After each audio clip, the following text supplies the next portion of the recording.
Plato begins not with a theory, but with a story about you, me, and everyone who's ever lived without questioning the world around them. He asks us to imagine a group of people chained since birth inside a dark cave.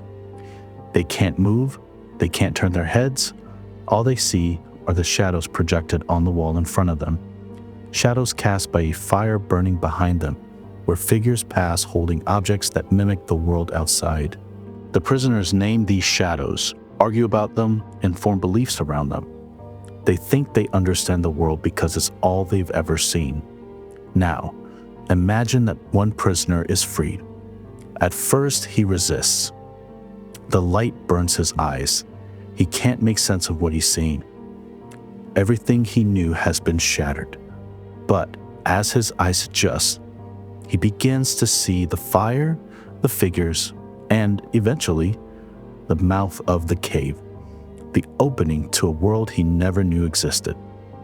When he steps outside, sunlight floods his vision, and for the first time, he sees real trees, mountains, and people. He realizes something extraordinary. All his life, he had been watching illusions, confusing shadows for substance. When he returns to tell the others what he's seen, they don't believe him. They mock him, threaten him, and even try to kill him. Because the truth is dangerous when people are comfortable with lies. This story, the Allegory of the Cave, is Plato's way of describing the human condition. We are the prisoners. The cave is the material world. The shadows are the opinions, assumptions, and distractions that keep us chained. We confuse sensory experience with truth, what we see, hear, and feel, without realizing we're only perceiving fragments of reality. And the journey out of the cave? That's philosophy itself. The painful, disorienting awakening of the soul from ignorance to understanding. Plato doesn't just describe an escape, he describes transformation. The freed prisoner is like someone undergoing spiritual rebirth. The light that blinds him is the truth, pure, difficult, liberating. But Plato adds a twist. The philosopher who escapes the cave cannot stay in the sunlight. They must return. Because wisdom is useless if it remains in isolation. That is the heart of Plato's message. Enlightenment is not selfish. The philosopher's duty is to guide others, to illuminate the path, even if it means being misunderstood. The allegory is a mirror. Now ask yourself, what shadows are you staring at every day? Whose fire are you watching? And do you have the courage to walk towards the light, even if it burns?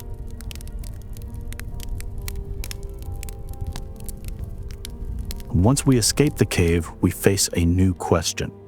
If the world of the senses is an illusion, what is real? For Plato, the answer lies in his most famous and radical idea, the theory of forms.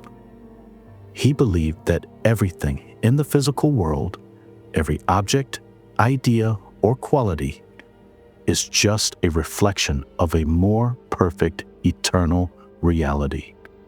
Think of a tree. It grows, it dies, its leaves fall and regrow. No two trees are identical, and yet, when you see one, you instantly recognize it as a tree. That recognition isn't from your eyes. It comes from your mind, your memory of the form of treeness. The same applies to everything. Circles, courage, justice, beauty. Each of these has a perfect version that exists beyond space and time. The form or idea of that thing. Our senses show us only shadows. Our reason reveals the forms. In the world of forms, beauty never fades, justice never bends, and truth never dies. Everything that exists here, all material things, are temporary copies of eternal models. This was Plato's response to a deep question that haunted Greek philosophy. How can we know anything in a world that constantly changes? His teacher, Heraclitus, said everything flows. You can't step into the same river twice. But Plato answers, yes, the river changes, but the form of the river, the idea that defines it, remains constant. The world of forms, then, is the only place where true knowledge is possible, because knowledge must be stable, not shifting like the material world. When we say something is beautiful, we are unconsciously recalling the form of beauty itself, something the soul once beheld before birth. That's why Plato said all learning is remembering. The soul has already seen the forms. It simply forgot when it entered the body. So philosophy for Plato isn't discovery, it's recollection. To think deeply is to remember what the soul already knows. This is what makes the physical world so tragic and so beautiful all at once. It's a world of imperfect copies, where every glimpse of beauty, truth, or love is a faint reminder of perfection. When you're moved by a song, a painting, or the eyes of someone you love, Plato would say that's the soul remembering something divine, a fragment of eternity peeking through the shadows.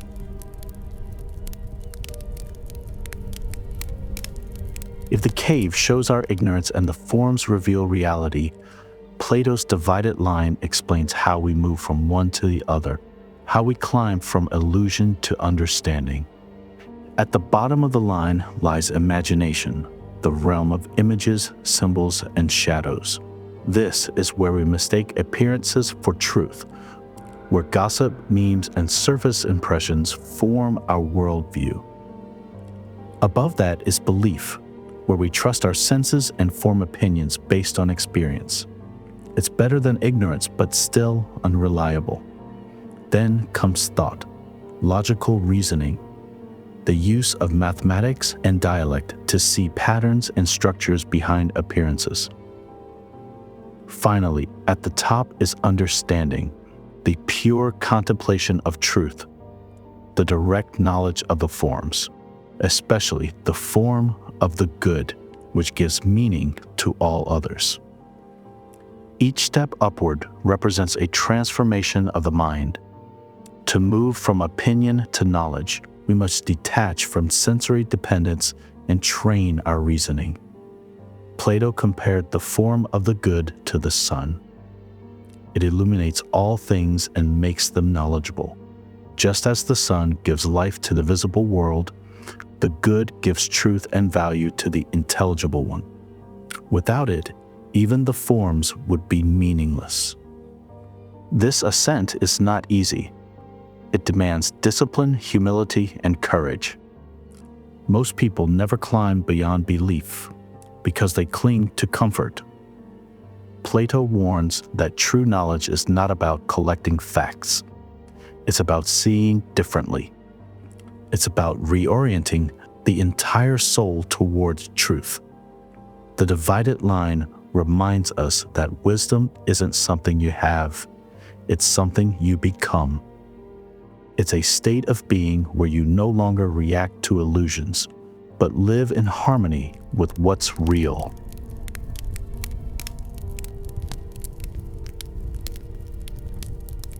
Plato believed the soul was not only immortal, it was complex, layered, and divine.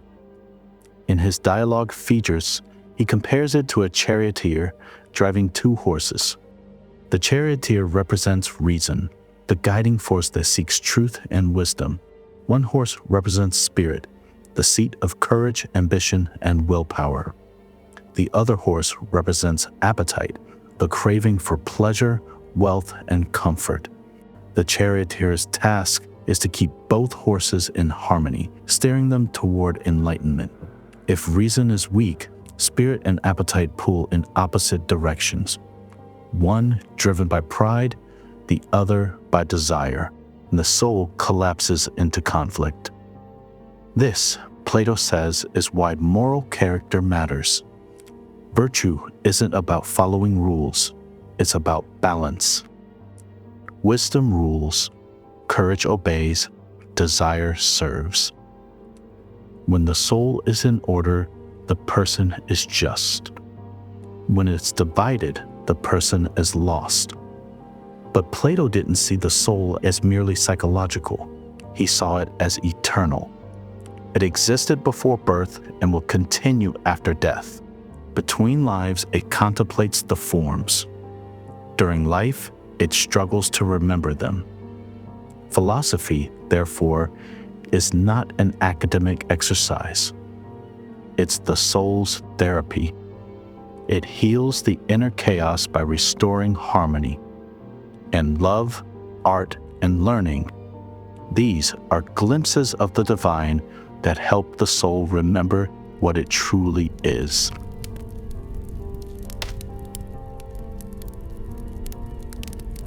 Plato believed the human soul and the state mirrored each other.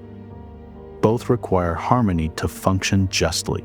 In the Republic, he designed a vision of an ideal society, a place where justice isn't just law, but balance. At the top are the rulers, philosophers and kings, governed by reason and truth. Next are the guardians, the warriors, guided by courage and loyalty. And below are the producers, the craftsmen, farmers, and merchants who satisfy material needs. Each class corresponds to one part of the soul. Reason to rulers, spirit to guardians, appetite to producers. When each part performs its function, justice emerges naturally.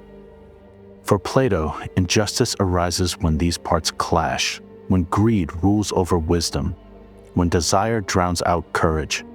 He distrusted democracy because he saw it as ruled by appetite, a system where every person chases personal pleasure at the expense of truth. He feared that such chaos would always lead to tyranny. Instead, he proposed that only those who know the good, philosophers, should lead. This wasn't arrogance, it was logic. If you wanted a doctor to heal the body, you'd choose someone trained in medicine. Shouldn't the same be true for those healing the soul of a nation? The ideal state for Plato isn't about control, it's about cultivation. The ruler's duty is to educate, to nurture virtue, to align society with the eternal good. In this, politics becomes sacred, not a fight for power, but a search for balance.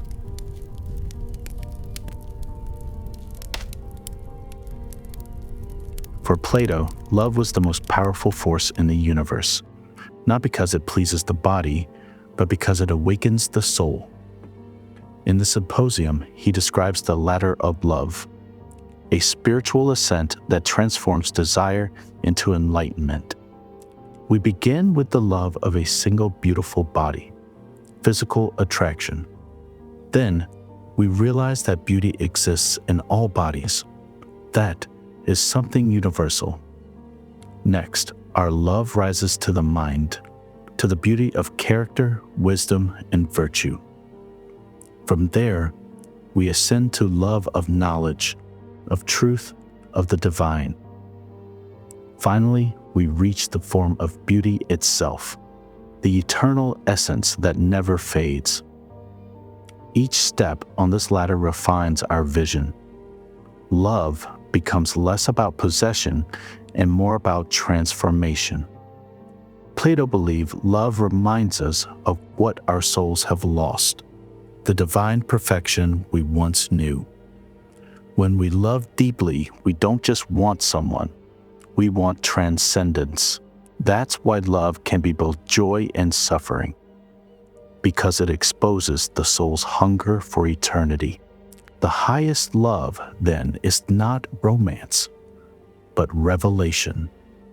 It's the soul recognizing itself in another, seeing the eternal shining through the temporary. Eros becomes the bridge between the human and the divine. Through love, we remember the light.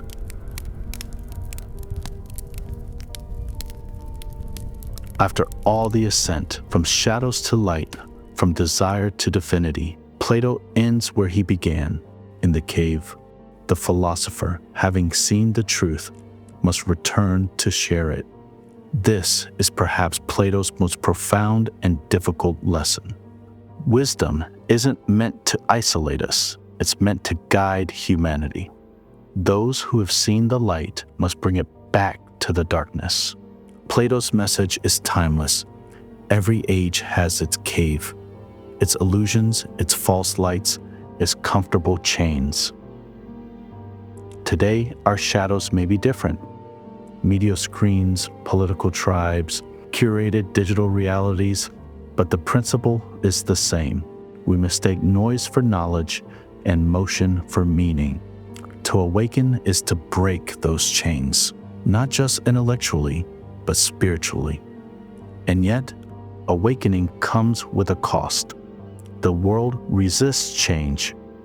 The enlightened are often mocked, silenced, or ignored. But still, the philosopher returns, because truth isn't meant to be hoarded.